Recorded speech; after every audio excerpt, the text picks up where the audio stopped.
Shalom, shalom, lecha! Olá, você que é inscrito aqui no nosso canal. Se você não é inscrito ainda, por favor, faça isso agora mesmo, porque hoje nós temos uma história muito bacana aqui para você, que é a história aí do Irã. O que acontece aí com o Irã? Quem foi que começou tudo isso, tá bom? Nós vamos descobrir tudo aqui. Então, seja bem-vindo ao nosso canal e hoje nós vamos embarcar aí numa jornada fascinante através aí de mais de 2.500 anos de história, isso mesmo, 2.500 anos. E vamos descobrir como que um pequeno reino ali nas montanhas do atual Irã, ele vai se tornar o maior dos impérios da antiguidade. E como que suas relações aí com o povo de Israel, eles vão moldar os eventos que acontecem até no dia de hoje, ecoando aí do mundo antigo para a modernidade. Essa é a história da Pérsia, hoje conhecida como Irã, uma das civilizações que libertou o povo judeu do cativeiro babilônico, mas que hoje vive aí um dos conflitos mais complexos aqui do Oriente Médio. Então, como é que nós chegamos até aqui, né? Vamos descobrir isso aí juntos, eu e você. Vamos lá. Mas antes, se você gosta aí de história, principalmente dos acontecimentos aqui do Oriente Médio, de Israel, da vizinhança, e quer entender melhor os eventos atuais, não se esqueça aí de você se inscrever no nosso canal, ativa o sino de notificações e dá um like nesse vídeo aí, tá? Porque todos os dias eu faço vídeo aqui sobre Israel. Então vamos lá, vamos entender aí a história da Pérsia, né? A nossa história, ela começa aí por volta do ano 550 antes da Era Comum, ou se você preferir, antes de Cristo, né? Quando Ciro o Grande, ele unificou as tribos persas e medos, né? Os medos, eles ficavam ali no norte do Irã, né? E os persas ficaram na região do litoral, né? Quando ele uniu essas duas tribos, aí ele criou um reino que seria conhecido como o Império Aquemênida, devido ao seu primeiro rei, né? O Aquimedes, né? Mas quem que eram aí os persas, né? Eles eram um povo indo-europeu, ou seja, oriundo da Índia e Europa, que se estabeleceu ali no Planalto iraniano por volta de 1000 anos aí antes da Era Comum, ou seja, bem antes do rei Ciro, tá? Diferente de outros conquistadores ali da época, os persas, eles tinham uma outra realidade. Eles tinham uma abordagem ali única e típica deles. Ao invés deles destruírem as culturas locais, eles respeitavam e incorporavam para o seu reino. Em apenas assim algumas décadas, o Império Persa se tornou o maior império do mundo que o mundo já havia visto naquele momento, estendendo-se ali da Índia, né, como a gente diz, indo-europeu, da Índia até a Grécia, de leste a oeste, e de norte a sul, do Egito até as estepes da área central. Até as estepes da Ásia Central. Mas foi a sua política de tolerância religiosa e tolerância cultural que vieram aí a mudar e moldar para sempre o destino do povo de Israel. Com o que? A libertação do povo judeu. Para entender a importância da Pérsia, nós temos que voltar a esse momento aí para entender Pérsia e Israel, né? E voltar alguns anos aí, especificamente o ano 586, antes da Era Comum.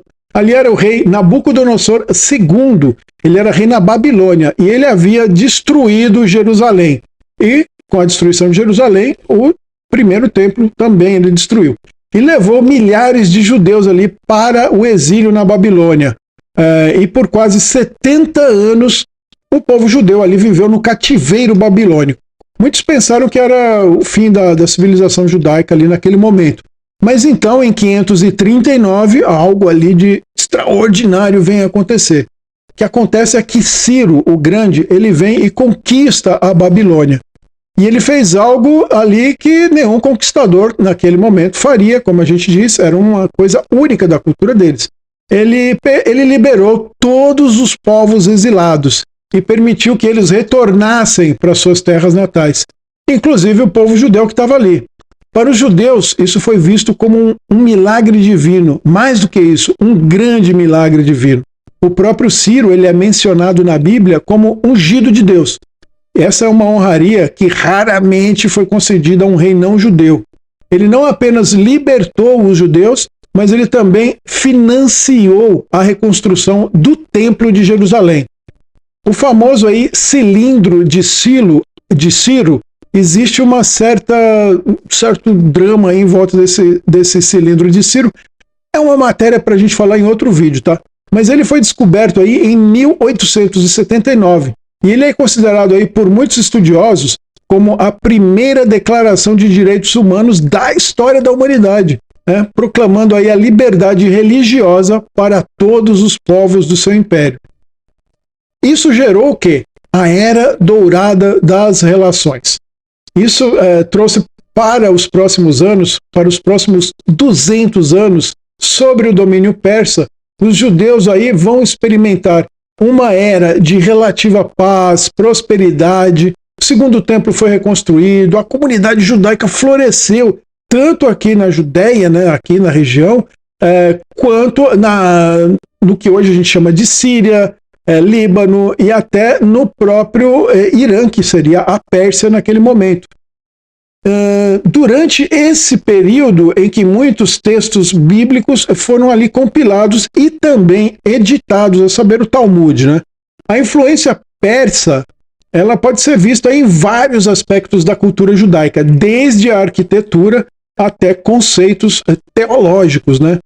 Comunidades judaicas prósperas se estabeleceram em cidades como a Babilônia, né, que fica no Iraque, Susã, Ecbatana e alguns outros lugares da região, como eu disse, a Síria e o Líbano. Judeus aí alcançaram posições importantes em várias administrações monárquicas da região, né? Principalmente na Pérsia. Como a gente sabe da história bíblica da rainha Esther, né? Ela se tornou rainha, afinal de contas, e o tio dela, o Mordecai, que era um dos assessores do rei. Essa história aí de Esther e Mordecai, ela é celebrada até os dias de hoje, tá bom? Pelos judeus na festa judaica de Purim. Ela mostra como que os judeus conseguiram não apenas sobreviver, né, a uma perseguição, mas prosperar no Império Persa, mesmo aí enfrentando uma ameaça do tal do Haman. Ayatollah Khamenei se julga aí descendente do Haman, então já sabemos aí de tudo, né? E quais foram as mudanças e as transformações que o futuro nos traz, né? Os impérios, eles não vão durar para sempre, né? Não adianta, nenhum império aí dura para sempre. Logo em 331 a.C., o Alexandre o Grande, ele vem e conquista o Império Persa, iniciando aí um período conhecido por nós como helenísticos, né? Depois desse período helenístico, veio os partos, e depois os sassânidas, e finalmente, aí no ano de 651, depois da Era Comum, a conquista árabe trouxe ali o Islã para a Pérsia, né? Então, pela primeira vez, a religião islâmica vai se associar ali à Pérsia, que tinha a sua religião anterior como o zoroastrismo, né? A conversão ao Islã transformou profundamente aí a identidade do povo persa, mas a Pérsia manteve muitas de suas características culturais únicas durante muitos séculos. Persas e judeus continuaram ali a coexistir, especialmente nas comunidades das diásporas, né? Então, a relação entre persas e judeus não foi alterada com a chegada do Islã, né? Agora, no século XVI, a dinastia Safávida estabeleceu o Islã xiita como religião oficial da Pérsia. Aí as coisas começam a mudar, diferenciando aí do mundo árabe sunita. Essa decisão aí teria consequências profundas para o futuro aí da Pérsia, tá? E o futuro veio, né? Os tempos modernos chegaram. E veio com ele, nos tempos modernos, o Shah Abbas, o Grande, né? Esse seria um rei da Pérsia que experimentou ali o renascimento cultural da Pérsia. Comunidades judaicas continuaram a existir lá, né? Embora elas enfrentassem algum momento ali de intolerância, mas a maior parte do tempo eles eram bem tolerantes com os judeus. A era moderna, então, ela vai trazer aí as suas tensões atuais. O século XX trouxe mudanças dramáticas. No ano aí de 1925, né, Reza Shah Pahlavi, ele moderniza o país, que passou a se chamar oficialmente de Irã, porque ele achava que o nome Pérsia tinha uma conotação muito depreciativa para o Ocidente. Então ele trocou o nome para Irã. Seu filho Mohammed Reza Shah, que seria o pai do atual Reza Pahlavi, que está exilado nos Estados Unidos, ele manteve aí relações próximas com Israel, né?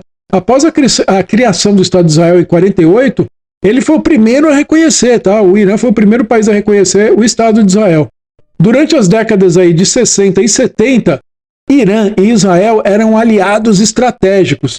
O Irã fornecia petróleo para Israel e Israel fornecia tecnologia, expertise militar e entre outras coisas, tá? Muitos não sabem, ou talvez saibam, né? Mas havia voos diretos de Teherã para Tel Aviv e vice-versa, tá?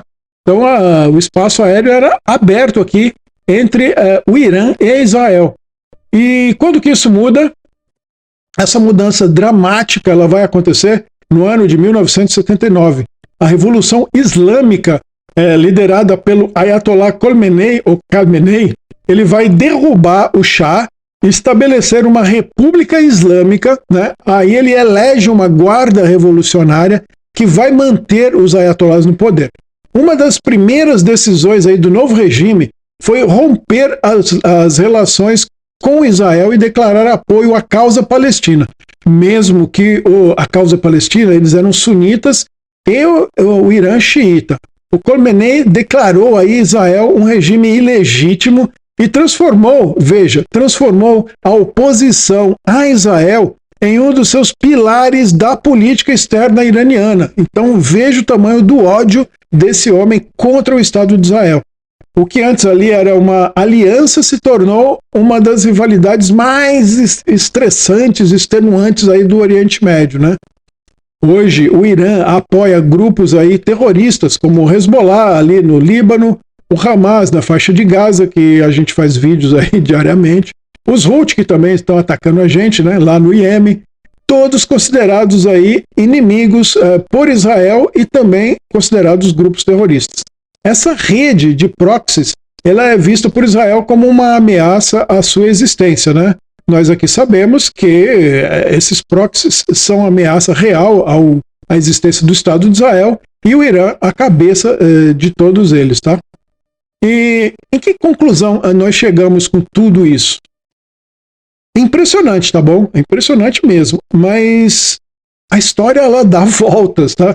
O mesmo povo, né, o Irã ou a Pérsia, que são a mesma coisa, que uma vez libertou o povo judeu do cativeiro babilônico, que trouxe a liberdade, que reconstruiu o Templo de Jerusalém, hoje é visto como uma das maiores ameaças à existência de Israel, né? Mas é importante lembrar o seguinte, ainda existem comunidades judaicas lá no Irã, tá? Embora elas sejam bem pequenas, tá? Eu imagino que devam estar enfrentando dificuldades, elas estão lá e existem.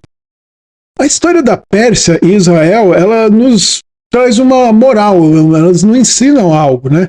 Que as relações entre povos e nações, elas podem mudar drasticamente, né? Ao longo de um tempo.